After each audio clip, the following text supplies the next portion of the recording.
السلام عليكم ورحمة الله وبركاته. إجا أدو جمّا تيسا كمان ندفن جرّا بقى جمّا دن إلمان أرمودا إجا ورّي سبسكرايبين قد إن يوتيوبي كنا سيفتوب كجدو سبسكرايب قد أتي ماتي نوفتا أدون كينيا جمّا تيسان هرّا أكما حقني أرمودا لفتم بنو جنّي روباير عبد بتاتوري كنو هرّا يجني إلمان أرمو قلت إيسا قلت إيه أمتا كان إثيوبيا ديغوداف أمتا تجرايف موتوما فدرالا وفين جتو شفتا كان والاتخاذي دارا والجوجي تاولت وان أجائبا وان جمتشيس حرقوا في التيتي ورانا أنتني كي سما كلاكي أكيد سكرنا ما يبتور باوي أكدوه مرجع كبا تمانو جهجرا تجراينا فوفاجرتين إنترنت شوفني أك مني وان أودي فنو كبا تماهن أجيني فلولا بنو هاوين جرادا أقصد أن كاني تجراين تقطع ترنا تجراي جتون نما يورو درجي دافرك كأنه دي درجي إنجفتين كان موتومان همو أتاجر جوومون تمول نوي إلمانو رمو مالغو تشوكمنا يروخان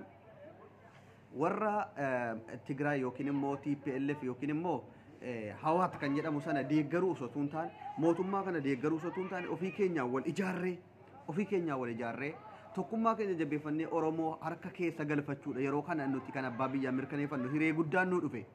warri oromiyaa keessa hidhatanii socho'aa jirtanus warri immoo paartiidhaan intini gootan hayyoonni keenya warri mana hidhaa jiran akka bahanuudhaaf irratti hojjedhaa walitti kottaati warri paartii paabaa'oo kaafaa'oo maaloo jettanii wal faffacaaftanii jirtan yeroo kanatti tokko taatanii oromiyaa hiree mataa isii akka murteeffattu gochuutu isinirraa eegama dhaamsa kana nuti qeerroon ilmaan oromoodhaa wanti nuti bareechine isinitti dhaamman yeroo kana oromiyaa harka keenya akka galfannu nuun gootanu taanaan يومو جران أكنادا جرا قدادا ورمودا جلسني مو لتشاني فوتيني هركرو كنا هم جر رواتو كتبانو تينيان حوادث يمكن ويانين إنجي فتلو في أراس كيلو تديبتوس ورمودا فقدا موتو مانكون إنجي فتي أبسي وإنتني تانانس ديبيرو في قبر ما كان جالو أكنو تلفو إبان إبجل مرة سنتنا جتو يا إلمان ورمودا دمكي ور وانتم بريتشم مو أما سني في مو بربادو موتو مانكون ورانا إلمان أورمو ورتان مكلاكيا كيس جرانو فدرالا كيس جرانو هندر كايو أكجر هيتشتي وانا دا قديم باس نيراف بالبلي أكركا غورمو أجاجي جرا كوان كان بريتشاتي كوبا كبادا وري أتوجر كارلولات هنديمن أتوجر دري ورانا هنديمن بريتشاتي أكجر أوفيغانو أنا جولي باير أنا أسانو لهر جولي ورانا كيس جرتو jabaadhaati yoollee gaaya biyya keessa jiraachuun isiniif yookiin marrootti baqachuun isiniif ulfaate ummata keessanitti dhukaasinaati baqadhaati as kottaa jedheetanii waamicha godhaaf oole ijoollee baay'eedhaaf gorsa bareedaan kennaa ture waan dandeenyuun isin bira jira yeroo kana ummata keessan eeguutu isinirraa eegama rasaasa baatte ummataan eegi Mustafaa Huseen ta'e ofiin beeki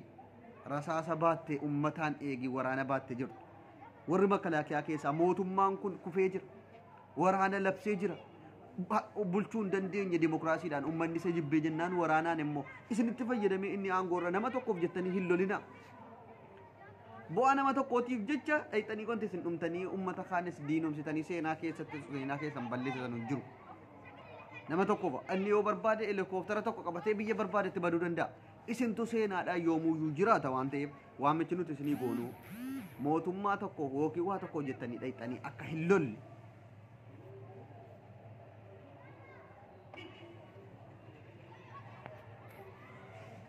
akka hin lolle warri ilmaan oromoo taatan oromiyaa keessatti deebi'atii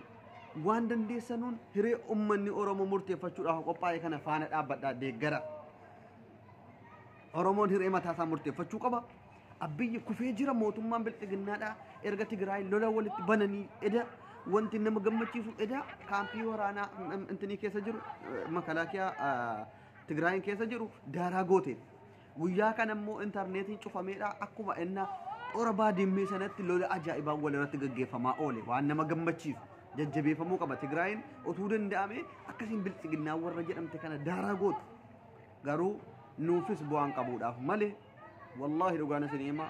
mootummaa bilxiginnaa kanarratti PLF waggaa 27 nu bulchite hangana nu miine jarri qabeenya keenya saamte malee TPLF heddii kana qaniitti akka waan ashabbaariitti yookiin akka shiftaatti akka hoolaatti sammuu keessa rasaasaa rukuttee takka ilmaan oromoo ajjeefteen beeku jarri kun garuu gimbaar gimbaaruun baloo jedhanii akkantinitti guyyaa adii gabbaasanii nama rashanaa jiru mootummaa bilxiginnaa irratti argine nama nama rashan dargii lammaffaa deebi'ee dhufe jechuudha. Mee dhugaa rabbii wal gaafanna yeroo wayyaaneen bulchitu namni yoo hamman badii balleesse qabamee hidhamaa ture piinsaan qeensa irraa buqqifama jedhame malee